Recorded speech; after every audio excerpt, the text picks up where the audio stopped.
Hi guys, welcome back to the diary of an Indian mom. आज की मेरे इस वीडियो में मैं आप लोगों से शेयर करने वाली हूँ मेरा फर्स्ट ट्राइमेस्टर का एक्सपीरियंस, यानी सब कुछ ही स्टार्टिंग फ्रॉम क्या सिम्टम्स थे, कैसे शुरू हुआ, डॉक्टर की कंसल्टेशंस में क्या हुआ, कौन कौन से टेस्ट करवाए जाते हैं ड्यूरिंग द फर्स्ट ट्राइमेस्टर, क्या सप्लीमेंटेशन होता है, इन जनरल वेट गेन और पर्सनल जो एक्सपीरियंस होता है वो। लास्ट टाइम क्योंकि मैं यूट्यूब पे नहीं थी तो मैंने अपनी प्रेगनेंसी जर्नी को डॉक्यूमेंट नहीं किया था, लेकिन this time I really want to do it ताकि जो नए मेंबर्स हमसे जुड़ रहे, जो probably at this point pregnant है या अपनी प्रेगनेंसी प्लान कर रहे, या जो एग्जिस्टिंग पेरेंट्स है और अपनी सेकंड प्रेगनेंसी प्लान कर रहे हैं, उनके लिए यूजफुल हो सके। क्योंकि आई हैव रियलाइज्ड कि भले आप एक बार प्रेग्नेंट रह भी चुके हो, even if you have a baby, सब भूल जाते हैं हम लोग, क्योंकि 3-4 साल का जो ड्यूरेशन होता है उसमें बच्चों के आगे पीछे ही इतना सारा हमारी दुनिया रिवॉल्व करती है कि everything else seems like a distant past. अब एक्चुअली जब मैं अपने फर्स्ट ट्राइमेस्टर में थी तब मैंने इसमें से काफ़ी सारे बिट्स एंड पीसेस रिकॉर्ड करके रखे थे। सो इस वीडियो में I have just put them all together. थोड़े फ्लैशबैक वाले क्लिप्स होंगे, थोड़े अभी की बातें होगी। So that's how this video is going to be. To start off with, ये सब शुरू हुआ था लास्ट ईयर 2020 में, जब हमें पता चला कि we are pregnant for the second time. Can you see this? Yes, I am pregnant for the second time. अब आइडियली जब भी आपको पता चलता है कि आप प्रेग्नेंट हो तो the first thing that you do is कि आप डॉक्टर का अपॉइंटमेंट बुक करते हो और उनको मिलने जाते हो। मैंने भी अपनी फर्स्ट प्रेगनेंसी में यही किया था, लेकिन क्योंकि अभी कोविड वाला टाइम चल रहा है तो व्हाट आई डिड वाज कि मैंने पहले एक ऑनलाइन कंसल्टेशन बुक किया डॉक्टर के साथ, ताकि अगर कोई टेस्ट है, कुछ चीज़ें जो मुझे पहले से करवा के जानी है डॉक्टर के पास, तो आई कुड डू दैट, ताकि 2 धक्के ना हो या 2 विजिट्स ना हो। हाँ जी, hi doctor, this is Prachi. तो अभी I missed my period this time, so I took a home pregnancy test yesterday which came out positive. Like I took a couple of them, so I thought I'll first consult with you. I think as in I know from my first Noida. So online consultation के बाद हाँ, doctor ने कुछ test तो recommend किए, but she also suggested कि हमें वहाँ जाके ही उनको मिलना चाहिए। लेकिन द गुड पार्ट वॉज कि वो सारे टेस्ट करवा के रिजल्ट आने के बाद we could go meet her. तो हम लोगों ने जैसे ही रिजल्ट आए, सबसे पहला जो अपॉइंटमेंट अवेलेबल था डॉक्टर का, इस डॉक्टर को like I think I already mention, मैंने ऑलरेडी कंसल्ट किया हुआ था अपनी प्री कंसेप्शन पे, यानी कंसीव करने से पहले। क्योंकि ये मेरी सेकेंड प्रेगनेंसी थी तो I just wanted to know कि क्या कुछ चीज़ों का ध्यान रखना चाहिए। पहला मेरा सी सेक्शन हुआ था, तो क्या हम लोग जल्दी करें, या अब 3 साल हो गए हैं तो is it okay to start planning. ये सारी चीज़ें मुझे पता करनी थी। कुछ अगर प्री टेस्ट करवाने हो तो ये सारी चीज़ें पता करने के लिए I had consulted her I think 2 या 3 महीने पहले, before we actually found out that we were pregnant. तो इसी के साथ मैं आगे का कंसल्टेशन भी कंटिन्यू करने वाली थी। कल हम लोग गए थे for my first visit to the doctor. So पहले तो as soon as I conceived, और in fact before my conception only, folic acid तो हर किसी को बोला ही जाता है। So I was already taking folic acid, but जिस दिन को मुझे पता चला कि I am pregnant, which was I think 3 दिन पहले की बात है, so I message the gynaecologist, और उसने मुझे इमीडिएटली फॉलिक एसिड के साथ साथ एक और medicine which was a hormonal medicine, progesterone की, वो सजेस्ट की। आई वेरी क्लियरली रिमेंबर कि लास्ट प्रेगनेंसी में वो नहीं दी थी मुझे, but I don't know, her gynaecologist का अलग होता है। So this is like more of a hormone जो हेल्प करता है प्रेगनेंसी को एस्टैब्लिश करने में। So she gave me that and she asked me to take 1 of that every day. बहुत महंगी दवाई है वो, 60 रुपये का एक पिल है। सो या, और उसके अलावा फिर उसने मुझे कुछ टेस्ट भी बोले करवाने को। एक तो थायराइड का टेस्ट करवाने को बोला, दूसरा कंप्लीट यूरिन एनालिसिस करवाने को बोला। Surprisingly she didn't ask me to get a blood pregnancy test done. According to her जो नॉर्मल होम प्रेगनेंसी टेस्ट होते हैं वो काफ़ी एक्यूरेट होते हैं, and we don't need to do another test. अब जो यूजुअली पहली अपॉइंटमेंट होती है डॉक्टर के साथ वो थोड़ी सी लंबी होती है, क्योंकि उसमें बहुत सारी चीज़ें बताई जाती है इन टर्म्स ऑफ कि कैसा डाइट फॉलो करना चाहिए, क्या सप्लीमेंटेशन है, क्या क्या चीज़ों का ध्यान रखना चाहिए, ताकि बाकी की प्रेगनेंसी में वही चीज़ों को हम कंटिन्यू कर सके, एंड फिर एज एंड व्हेन कुछ चेंजेस होते हैं वो ऐड करते जाते हैं। तो लेट्स सी उन्होंने हमें फर्स्ट अपॉइंटमेंट में क्या क्या चीज़ें करी। And I met her yesterday, तो उन्होंने normal diet and all of that she suggested. Other than that, one surprising thing is that she did not recommend मुझे कोई आयरन या कैल्शियम का सप्लीमेंटेशन। अभी मेरा हीमोग्लोबिन भी काफ़ी अच्छा था, एंड कैल्शियम के लिए she told me to have milk and all. The only bummer was कि मेरा जो थायराइड का रिजल्ट आया, जो कि बाद में आया कल शाम में, so it turned out कि my TSH levels are higher than what they should be, which is very very surprising, क्योंकि मैंने 3 महीने पहले ही अपना थायराइड टेस्ट करवाया था as a part of my pre conception test. और तब मेरा TSH लेवल आया था अराउंड 1.9 और प्रेगनेंसी में 2.5 से कम होना चाहिए। So it was like well below that, और नॉर्मल लोगों का 5 से नीचे होना चाहिए। So it was actually in the pregnancy वाला लेवल। अभी मेरा आया है 3.7, जो नॉर्मल लोगों के हिसाब से तो विद इन रेंज है, लेकिन as a pregnant women it's suppose to be higher. So 2.5 से ऊपर है, तो that's not right. So I have been asked to take a thyroid medication रोज सुबह। एंड अब मुझे अपने 7th या 8th वीक में करवाना है अल्ट्रासाउंड, जो कि मेरा पहला अल्ट्रासाउंड होगा। एंड यूजुअली जो पहला अल्ट्रासाउंड होता है वो ट्रांसवेजाइनल अल्ट्रासाउंड होता है, बिकॉज ऊपर से अभी the growth of the baby और the foetus is not enough कि आप ऊपर से डिटेक्ट कर पाओ। So it's usually transvaginal. Heart beat भी डिटेक्ट हो सकती है इस वाले अल्ट्रासाउंड में, I don't know. I think last time मैंने 8 वीक्स पे करवाया था और उसमें डिटेक्ट हुई थी। Let's see. The thing is, ये जो पहली अपॉइंटमेंट होती है उसके बाद आपको एक्चुअली वो फीलिंग सिंक इन होती है, क्योंकि अब डॉक्टर ने बता दिया कि यस यू आर प्रेग्नेंट, आपको ये करना है, तो आप एकदम वो प्रेगनेंसी वाले मोड में आ जाते हो मोर और लेस। इससे थोड़ा ज़्यादा फील आता है नेक्स्ट अपॉइंटमेंट में, which is like the first scan appointment. और वो भी अगर फर्स्ट स्कैन में हार्ट बीट डिटेक्ट हो जाए and you are able to listen to it, तो डेफिनेटली वो फीलिंग एक्सप्लेन ही नहीं कर सकते। क्या हमें वो हार्ट बीट सुनाई दी थी या नहीं फर्स्ट स्कैन में, आइए पता करते हैं। जैसे कि मैंने आपको पिछले टाइम बताया था, I was suppose to go for an ultrasound, जो कि यूजुअली होता है 6 से 8 हफ्तों के बीच का जो फर्स्ट अल्ट्रासाउंड होता है वो। I actually went for it last week. उसके बाद डॉक्टर का कंसल्टेशन भी हुआ। I could not update because हम लोग घर शिफ्ट कर रहे थे। येस, फर्स्ट ट्राइमेस्टर में हम लोगों ने घर शिफ्ट करने का सोचा। एक्चुअली खैर, it's a long story, I tell you later. This is my ultrasound के पिक्चर्स। एंड ऑब्वियसली क्योंकि 7 हफ्ते और 2 दिन पे मैंने करवाया था ये ultrasound, so we could actually see the sac and a छोटू बेबी का एक किडनी बीन साइज का पिक्चर। एंड हार्ट बीट भी आ गया। 140 beats per minute was the heart beat rate. Usually जब फीटस होता है आपका तब उनका हार्ट बीट रेट बहुत ही हाई होता है, 140-160 के आजू बाजू का। It's not like 70-72 like we have. So yeah we saw that. I thought कि सुनने भी मिलेगा, लेकिन सुनने नहीं मिला, क्योंकि अभी इतना क्लियर नहीं होगा, is what the radiologist told us. But probably next time जब हम जाएंगे फॉर द 11 या 12 वीक पे एक और अल्ट्रासाउंड होता है, hopefully will be able to hear it then. And या उसके अलावा डॉक्टर को भी हमने रिपोर्ट्स दिखाए, everything is normal, the doctor is saying everything is going fine. The good part is, जो मैंने आप लोगों को बताया था कि लास्ट टाइम मेरा थायराइड डिटेक्ट हुआ था, जो कि ऑब्वियसली बहुत ही माइनर सा था, but I am taking medication for that, तो वो अभी भी कंटिन्यू करनी है। बट मैं बहुत वरीड थी, तो मैंने डॉक्टर को पूछा कि will this continue after the pregnancy also. So she said कि नहीं, बहुत ही सब क्लिनिकल लेवल है and it's something which will go away as in after pregnancy. तो इस वाले रेट पे एक्चुअली आपको थायराइड कहते भी नहीं है। So that was a relief.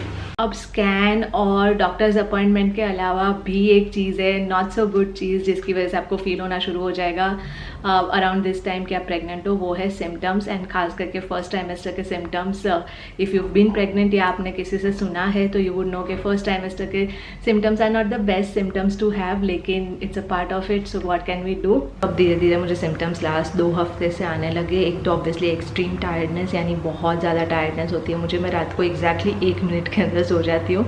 तो डॉक्टर हैज़ आस्क्ड मी कि दिन में आपको 2 घंटे सोना है, रात में 8 घंटे सोना है। तो बिकॉज आई एम वर्किंग, मैं दिन में तो बिल्कुल ही नहीं सो पा रही हूँ, बट रात को मैं कोशिश करती हूँ कि 8 घंटे 9 घंटे जितना सो पाऊँ उतना सो।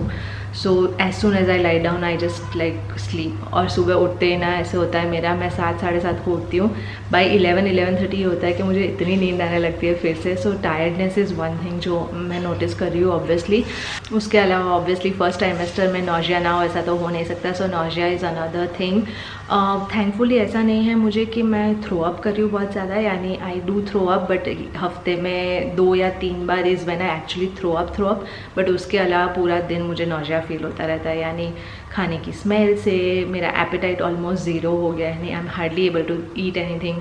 तो ज़्यादा मैं फ्रूट्स खा पा रही हूँ तो मैं फ्रूट्स खा रही हूँ, उसके अलावा दाल वाल मैं बिल्कुल नहीं खा पा रही हूँ, बट आई स्टिल ट्राई कि बिना तड़के की दाल थोड़ी थोड़ी खाऊँ।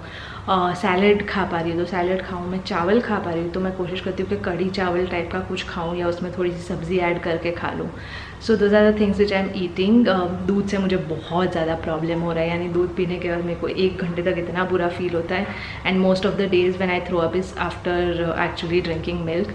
तो but milk is important, so मैं कोशिश करती हूँ कि एटलीस्ट 2 ग्लास नहीं तो एटलीस्ट 1 ग्लास दूध तो पीऊँ। डॉक्टर ने अभी मुझे 1 से 2 ग्लास बोला हुआ है। I think second trimester onwards वो बढ़ाएंगे फॉर द सिंपल रीज़न कि इट्स बेटर कि आप कम पियो और थ्रो अप ना करो, it will remain in your body rather than throwing up. And I'm also having curd दिन में, तो मोर और लेस वहाँ से जो कैल्शियम रिक्वायरमेंट है वो पूरा हो रहा है। In terms of weight gain obviously अभी मैंने कोई वेट गेन नहीं किया है, फर्स्ट टाइमेस्टर में यूजुअली होता भी नहीं है। मैं जिस हिसाब से खा रही हूँ तो आई डोंट नो, तो शायद थोड़ा वेट लॉस भी हो सकता है।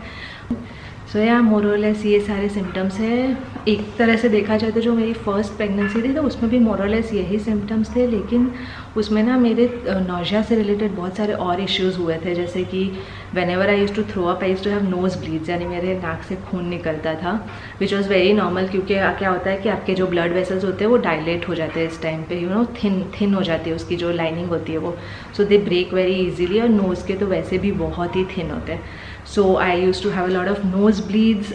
मेरे गम्स के इश्यू हो गए थे, अगेन बहुत कॉमन होता है, जिंजीवाइटिस कहते हैं उसको। गम्स आपके सेंसिटिव हो जाए या ब्लीड करने लगे एवरी टाइम यू ब्रश, तो I had that because I use to throw up, तो उसकी वजह से ऑब्वियसली डिहाइड्रेशन और कॉन्स्टिपेशन के इश्यूज़ थे। बात करते हैं जो last phase of the first trimester होता है उसका, ये फेज़ बहुत ही क्रिटिकल होता है in terms of test and scans, क्योंकि कुछ बहुत इंपॉर्टेंट स्कैन्स इस पॉइंट पे किए जाते हैं towards the end of the last trimester. तो मैं उसके बारे में बात करूंगी, लेकिन उससे पहले मैं ओवरऑल सिम्टम्स के बारे में बात करूंगी, क्योंकि फर्स्ट ट्राइमेस्टर के जो सारे सिम्टम्स वो ऑब्वियसली अब तक आके कुछ जा चुके थे, कुछ कंटिन्यू कर रहे थे। इन टर्म्स ऑफ वेट, मैंने अभी भी कोई वेट गेन किया नहीं है। I have bin losing a little weight, पहले भी मैं कह चुकी हूँ, it is pretty normal. Last time भी मेरे साथ ये हुआ था फर्स्ट ट्राइमेस्टर में, because of nausea and all, खाने में काफ़ी प्रॉब्लम होता है। मुझे नौजिया का प्रॉब्लम काफ़ी सीवियर हो गया था from the last scan to this time. कुछ खट्टा ऑब्वियसली खाते हैं तो बेटर फील करते हैं, तो लास्ट टाइम जब मैं प्रेग्नेंट थी तो I used to eat a lot of कच्चा आम, क्योंकि सीज़न में था। इस बार क्योंकि कच्चा आम भी सीज़न में नहीं था तो मैंने इमली कैंडी मंगवाई हुई थी, लेकिन it did not help much. What helped me was आंवला, यानी मैं नमक और हल्दी में सोक करके रखती हूँ आंवला, और वो मुझे काफ़ी टेस्टी लगता है बचपन से ही, और इस टाइम पे it has really helped me, यानी वो जो कच्चे आम का रिप्लेसमेंट की तरह काम करता है। एक मेजर चीज़ which I went through was I also went through a tooth extraction. Doctor ने सजेस्ट किया था कि मैं फर्स्ट ट्राइमेस्टर के बाद यू नो उसका एक्सट्रैक्शन करवाऊँ, लेकिन it was really problematic, so finally मैंने वो भी करवाया। और अब मैं आती हूँ जो टेस्ट करवाए मैंने उन सारी चीज़ों पे। सो सबसे पहले तो एट अराउंड 11-12 वीक्स डॉक्टर ने मुझे काफ़ी सारे ब्लड टेस्ट सजेस्ट किए थे, विच इंक्लूड जो नॉर्मल मेरा थायराइड स्क्रीनिंग है वो। इसके अलावा फास्टिंग शुगर और ग्लूकोज टॉलरेंस टेस्ट करवाना था मुझे।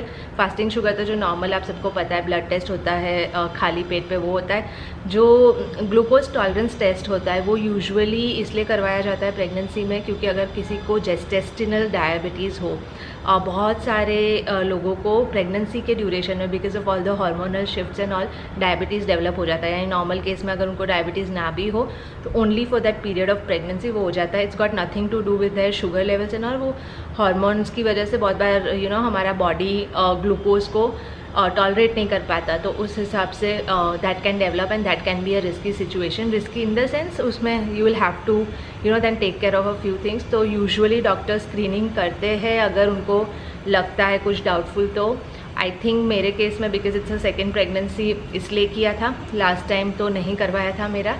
सो ये थोड़ा सा एक इरिटेटिंग सा टेस्ट होता है इफ आई कैन से सो। इसके अंदर after you give your fasting sugar के लिए का ब्लड सैंपल, उसके बाद वो आपको 1 ग्लास भर के ग्लूकोज पाउडर पानी में मिक्स करके दे देंगे, and it's like a lot of glucose. मुझे अभी इन ग्राम्स क्वांटिटी याद नहीं है, अगर याद आएगी तो मैं यहाँ नीचे डाल दूँगी। सो दे पुट दैट, और फिर आपको पी जाना है at one go. And trust me, यानी वैसे तो ऐसा लगता है कि इतना मीठा है, उसमें क्या प्रॉब्लम है। ग्लूकोज हमको बच्चों की तरह भी बहुत अच्छा लगता था, लेकिन this is just too much glucose. और खाली पेट पे जब आप पी रहे हो, एंड स्पेशली फर्स्ट ट्राइमेस्टर में जब नौजिया और ये सब हो ही रहा होता है, तो इट इज़ वेरी इरिटेटिंग और काफ़ी अनईजी फील मुझे तो हुआ था। So I had to take that, और उसके बाद आई थिंक 2 घंटे तक आपको ऐसे ही बिना खाए रहना है टू सी कि आपका बॉडी उस ग्लूकोज को कैसे प्रोसेस करता है। After that you have to give another blood sample, और उससे पता चलता है उन लोगों को कि बॉडी ने अच्छे से प्रोसेस किया है या नहीं। बॉडी अगर ठीक से कर रहा है यू आर गुड। इसके अलावा बेसिक जो टेस्ट होते हैं, यानी आपके सारे वैक्सीनेशंस की एंटीबॉडीज़ आपके बॉडी में है, जैसे कि HIV हो गया, ये रूबेला हो गया, ये सारी चीज़ों का ब्लड टेस्ट हुआ। So this were all the blood test that happen. उसके अलावा एक डुअल मार्कर टेस्ट हुआ which is again blood test, which is again जो एंटी स्कैन के साथ करते हैं वो। तो बेसिकली एक दिन में मेरा 3-4 बार ब्लड सैंपल लिया गया which was too much, but that happened. वो भी ठीक आया, उसका रिजल्ट आने में आई थिंक 3-4 दिन लगते हैं। So that also came fine. And उसके बाद एंटी स्कैन हुआ जो कि काफ़ी लंबा स्कैन होता है। इसमें बेसिकली ये करवाया जाता है around 13 weeks, that is the best time. 13 weeks के आसपास करवाना या उससे ज़्यादा पे 13 to 14 वीक्स पे करवाना, बिकॉज इसमें वो लोग आपके बेबी के एक तो ऑब्वियसली पूरी स्क्रीनिंग करते हैं इन terms of all body parts, सब ठीक है या नहीं है। एक न्यूकल बोन होता है जो अराउंड इसी टाइम डेवलप होता है, वो चेक करते हैं कि उसके पीछे कोई फ्लूइड रिटेंशन तो नहीं हो रहा है, उसका डेवलपमेंट ठीक हो रहा है या नहीं, बिकॉज उससे उनको डाउन सिंड्रोम या कोई क्रोमोसोमल एबनॉर्मलिटीज़ हो तो उसका आइडिया आ जाता है at this stage. So all of that happen. So this is a very critical scan. I think आधा पौना घंटा लगता है इस स्कैन के लिए। सो उस स्कैन के रिज़ल्ट्स ये है, आपको इसमें नॉर्मल जो हार्ट बीट और बच्चे का कितना ग्रोथ है, कितना बड़ा है बेबी, वो सब तो पता चलता ही है। उसके साथ साथ बेसिक स्क्रीनिंग हो जाती है। इन टर्म्स ऑफ सप्लीमेंट्स अभी भी मेरे कोई सप्लीमेंट्स उन्होंने शुरू नहीं किए, यानी आयरन, कैल्शियम, ये सारी चीज़ें नहीं शुरू किए। In a way I am very happy about it, क्योंकि लास्ट टाइम मुझे इतने सारे सप्लीमेंट्स दे दिए थे कि मुझे अपना दिन प्लान करना मुश्किल होता था। और ख़ास करके फर्स्ट ट्राइमेस्टर में when you feel very नॉजियाटिक, pukish, ये सब, तो आयरन एंड ऑल काफ़ी प्रॉब्लमेटिक हो सकते हैं आपके बॉडी के लिए, वो और आपको थोड़ा अनईजी फील करवाते हैं। तो इसने मुझे नेचुरल सोर्सेज ही सजेस्ट किए हुए एज ऑफ नाउ। सो या दिस इज़ इट। ये था सब कुछ फर्स्ट ट्राइमेस्टर के बारे में, जो जो चीज़ें मुझे याद थी, जो जो चीज़ें मैंने रिकॉर्ड की थी। इसके अलावा आपकी कोई स्पेसिफिक क्वेरीज हो तो कमेंट सेक्शन में ज़रूर पूछिएगा। आपके कोई स्पेसिफिक एक्सपीरियंसेस हो जो मैंने मिस आउट किए, कुछ सिम्टम्स हो, क्योंकि सबके सिम्टम्स अलग अलग होते हैं, तो if there were some symptoms जो मैंने मिस आउट किए तो प्लीज़ वो भी शेयर कर सकते हैं आप नीचे कमेंट सेक्शन में। बाकी सबकी हेल्प होगी। एंड अगर वीडियो अच्छा लगा तो लाइक कीजिए, शेयर कीजिए, सब्सक्राइब कीजिए। And I will see you in my second trimester का अपडेट। Bye bye.